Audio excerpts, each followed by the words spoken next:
There are many benefits to using the draw rein in your program, and you can use it sometimes just at the beginning of the session to warm up the horse, or you can use it throughout the whole session if you're going to be using it as a tool to work a certain exercise or to work a certain maneuver. I find that the greatest benefit of using the draw reins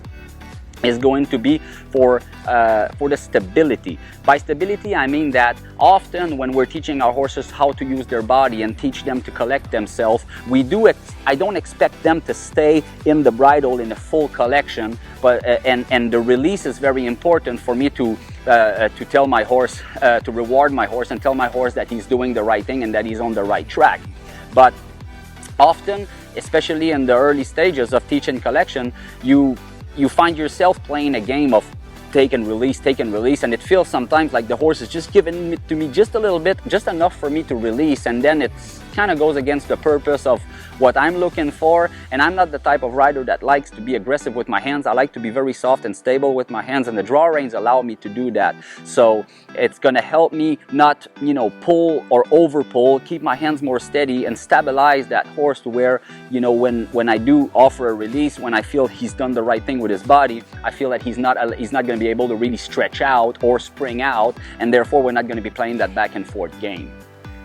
Another great benefit to using draw reins is going to be that it's going to allow you to focus a lot more on your legs and your seat, especially when training side passing, lead changes, lead departures. Anything that requires a very effective use of your leg is going to allow you and permit you to do that, because it's going to allow you to keep your hands steady and keep them in a good position. I like to work with my hands right above the shoulders, and the draw reins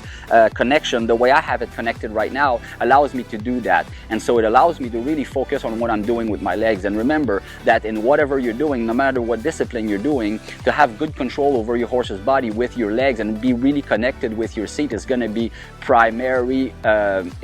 primary importance. And I find that too often we get caught up in this cycle of hanging into our horse's face, that I like to call it, because we're trying to show them how to use their body this certain way and this certain way, and then we just end up sort of hanging in there, and inexperienced riders will be sort of even looking down, leaning forward, and not really use their seat and their legs. There's a reason why professionals coaching non-professionals often repeat more use more legs. It's because this is where the drive come from, and this is what's going to allow you to lift the shoulders and do every maneuver or whatever you're doing with more finesse and effectiveness. And so using draw reins is going to really help a rider focus on their seat and on their legs. So whether you're a professional teaching a horse how to change lead, or you're an amateur learning how to feel the stride and how to ride, using draw reins is going to be a great tool for that.